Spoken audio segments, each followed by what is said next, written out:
کلیم احمد صدیقی صاحب ابو ظبی سے پوچھتے ہیں مفتی عابد شاہ صاحب کی طرف جا رہا ہوں میں یہ سوال لے کر. سر یہ مرغی والا جو سوال تھا خلیجی ممالک کے متعلق وہ مفتی فیصل احمد صاحب نے ڈیٹیل سے اس پہ بات کی ہے. اگلا سوال بھی تقریباً اسے یہاں 2 طرح کی مرغی ملتی ہے, ابو ظبی کی بات کر رہے ہیں آئی تھنک. ایک وہ جو برازیل سے آتی ہے اور دوسری وہ جو یہیں ذبح ہوتی ہے. باہر ہوٹلوں میں برازیل والی مرغی استعمال ہوتی ہے, اس لیے میں باہر سے کھانا نہیں کھاتا. اور جو مرغی یہیں ذبح ہوتی ہے اپنے یعنی ابو ظبی میں وہ میں پہلے استعمال کرتا تھا, لیکن آپ کے پروگرام میں جب سے سنا ہے کہ کچھ عرب علماء مشینی ذبح کو حلال مانتے ہیں تب سے اسے بھی استعمال کرنا چھوڑ دیا ہے, کیونکہ مجھے نہیں پتا کہ وہ کیسے ذبح ہوئی ہے اور اس پر تکبیر وغیرہ بھی پڑھی گئی ہے کہ نہیں. نیز بکرے اور گائے کا گوشت جو پاکستان سے درآمد ہوتا ہے صرف وہی استعمال کرتا ہوں. تو اس بارے میں رہنمائی فرمائیں کہ کیا میرا اتنا شک کرنا درست ہے کہ وہ مشینی مرغی یعنی وہ جو اپنے ملک میں ذبح ہونے والی مرغی ہے صرف اس شک کی وجہ سے کہ وہ چونکہ مشین میں ذبح ہوتی ہے تو علماء اس کو حلال کہتے ہیں تو پتہ نہیں تکبیر پڑھی ہوگی کہ نہیں, اتنا شک کر کے اس مرغی کو چھوڑنا درست ہے یا کچھ گنجائش مجھے نکالنی چاہیے؟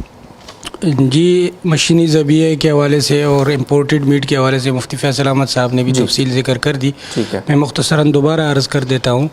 کہ یہ اصول گوشت کے بارے میں کہ گوشت کے اندر اصل حرمت ہے جب تک کافی دلیل سے اس کی حلت کا اطمینان نہ ہو جائے. فقہائے کرام کا ذکر کردہ اصول ہے, لیکن اس میں اتنی بات قابل وضاحت ہے کہ کافی دلیل سے کیا مراد ہے.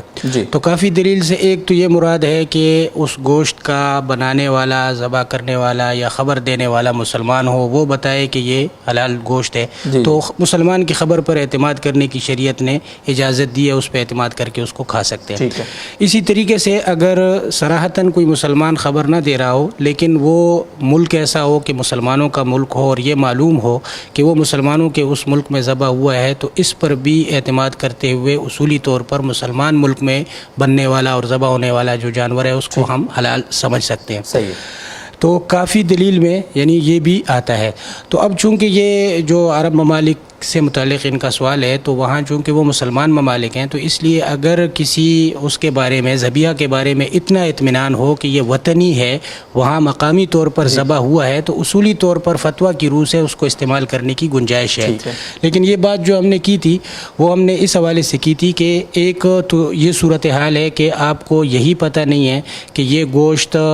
یہاں تو بنا ہے لیکن مکینیکل سلاٹرڈ ہے یا مطلب مینولی یہ ذبح ہوا ہے, تو آپ کو یہ پتہ نہیں ہے, تو آپ اس کو استعمال کر سکتے ہیں. اس لیے کہ اس میں اول تو یہی شبہ ہے کہ یہ کس طریقے سے ذبح ہوا ہے, اور دوسرے پھر یہ ہے کہ مکینیکل سلاٹرنگ جو ہے وہ عرب علماء کے ہاں تو اس کی گنجائش ہے, لیکن ہندوستان پاکستان کے مفتی حضرات اس کی گنجائش نہیں دیتے, تو 2 درجے کا اس میں شبہ ہو جاتا ہے, تو اس وجہ سے اس کو استعمال کر سکتے ہیں. لیکن اگر کسی گوشت کے بارے میں آپ کو یقینی طور پر یہ معلوم ہے کہ وہ مکینیکلی سلاٹرڈ ہے, مطلب یہ ہے کہ اس میں ذبح کا جو عمل ہے وہ بھی مشین سے ہوا ہے, وہاں پہ ذابحین کھڑے نہیں کیے گئے ہیں, تو ایسی صورت میں اس گوشت سے احتیاط کرنا ضروری ہے. ہمارے مسلک کے مطابق اس سے احتیاط ضروری ہے.